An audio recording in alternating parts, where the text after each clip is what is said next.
Hi, welcome back to my channel.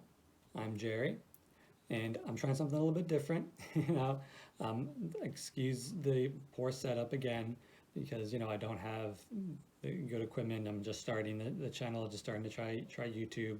So if I can get it and get some traction, I'm really enjoying myself. I'll go ahead and upgrade with some better audio and better video and lighting and all that stuff. So please bear with me. Um, it's also why I'm trying to dress up a little bit, add a little professionalism to it. So today we are going to talk about the next episode of The Mandalorian, as we've been doing. It's the third episode in the season, but it'll be the 11th overall.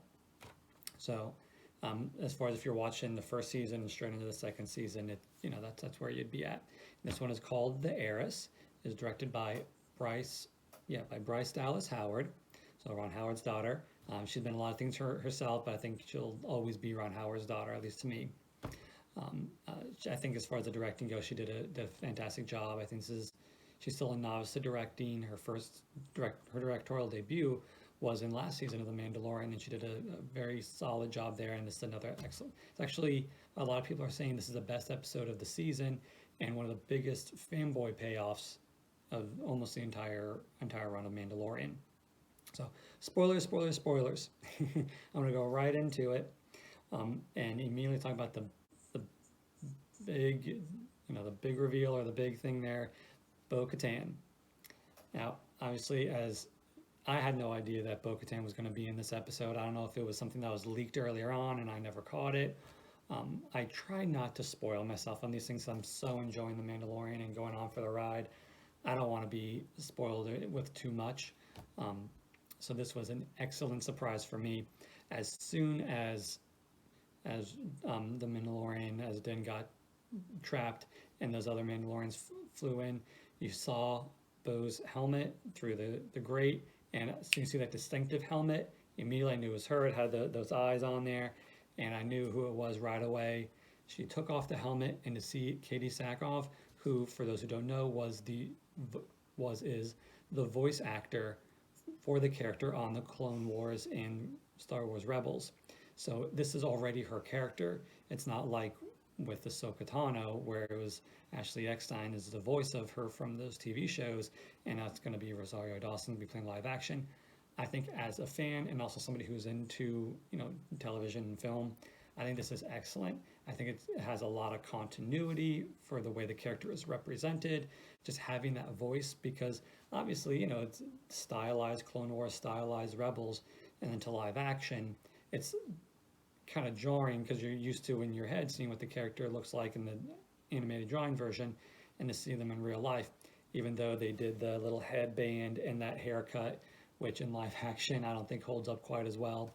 But I think that Katie Sackhoff did an amazing job. She's already a veteran screen actor from Battlestar Galactica and from the Arrowverse, and I'm sure she's been in a ton of other sci-fi things. But that's what I know her from is from Battlestar Galactica and from the Arrowverse CWDC shows. Um, it was great to see her there. She really encompassed the character. A lot of people that I've seen and reading and watching reviews mention her age that, oh, she seems too young. Shouldn't she be? She was only a little bit younger than Obi-Wan would have been. But, really, there's the actor, Katie, is 40 years old. And so that's only probably a few years younger of where she would probably be for real in the timeline. Um, by my estimate, she would probably be in her like mid 40s in that, for the timeline. And so, you could just say she's in amazing shape. You also don't know, what kind of healthcare regimen she has and the technology. They have the technology that somebody could have their arm chopped off and they can have a completely realistic cybernetic arm.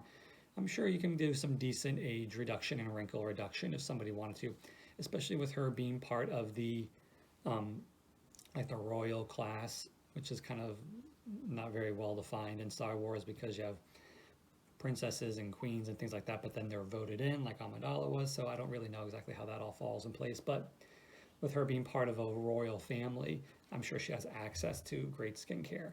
So I didn't have a problem with the age in there. And if other people do, I think they're kind of nitpicking, quite frankly. All right, so I know I'm not going into a lot of detail of what happened in the episode, um, because I don't know. I mean, I think there's so many other reviews and things like that that go into that kind of detail, and I think that if you're going to watch the show anyway, I don't think anybody's watching this in lieu of watching the show. Um, so I don't think I need to go into all of that. If that's something you do want more of, please let me know in the comments. And then I'll go ahead and start doing like a quick recap in the beginning and then go into my opinion. But I think I'm just jumping right into my opinion on these. Right, and also, excuse me for looking down my notes too. um, when when Din was talking to her about his quest about returning the child to his own kind, or at least the Jedi, and she says to him, "What do you know of the Jedi?" And I was like, "Oh yeah, you know Jedi, Bo-Katan." I kind of like think about all those adventures she had with the Jedi, with Obi-Wan, with Ahsoka, and her fighting the Jedi and her fighting alongside the Jedi and the Clone Wars. And it also highlights to me that how quick the universe is to forget the Jedi or call them like a silly superstition. And that when somebody uses the Force, they're like, "Oh my God, what's this? I've never seen anything or heard anything like this."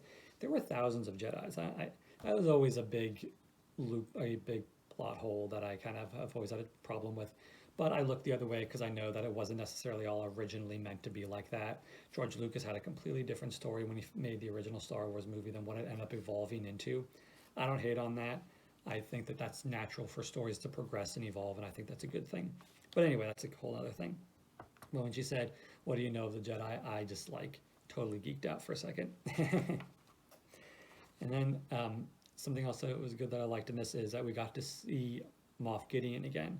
It was just a hologram, and you basically just saw him from the back in like half a second and from the front.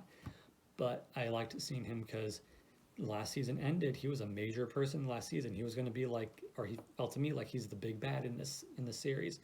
And to see him mentioned again and to see him again, I was very happy to see that because I was like, okay, let's get back into that because that was a very cool character. Obviously, the dark saber is a huge plot point, and Bo's whole thing, Bo-Katan's whole thing. So it's good to see him again. I'm glad to see him because I think that he's the big bad of this, and I want to see more of him. Right, and then last thing I mentioned, I think that this is at the end of the episode where Bo-Katan tells Din, the Mandalorian, to where to go and to find Ahsoka Tano. I was like, that's the first time I think that she's been mentioned officially in any live action. The only time she's been mentioned has been in the Clone Wars and Rebels, and then kind of like the ancillary expanded universe stuff. She's never been mentioned in the movies, despite having her voice clearly heard in the end of The Rise of Skywalker. She's never mentioned, and she hasn't been mentioned in The Mandalorian up until now. This is her first drop, her first name drop. All right, so that was the first mention, to my knowledge, of Ahsoka Tano in live action, which was awesome. All right, so that's it for my review of the third episode of season 2 of The Mandalorian. It was an excellent episode, arguably one of the best episodes of the season, and probably one of the most fan-servicey ones of the whole run of The Mandalorian. I thought it was excellent. I really enjoyed it. I love that we're building up and he's meeting all these people, and they could all show up in the season finale for some amazing battle.